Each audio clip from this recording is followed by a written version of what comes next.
అంబటి రాయుడు ఒక క్రికెటర్, గుంటూరు జిల్లా పాపం ఆశపడ్డాడు, తప్పు లేదు.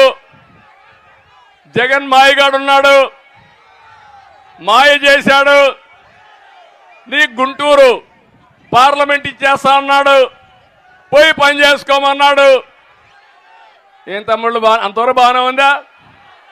ఇంకొకరిని పిలిచి నీకు ఇస్తా అన్నాడు, ఆ పేరు నేను చెప్పను. దాంతో ఇతనికి అర్థమైపోయింది, దాంతో ఆయన నైజం అర్థం చేసుకున్నాడు.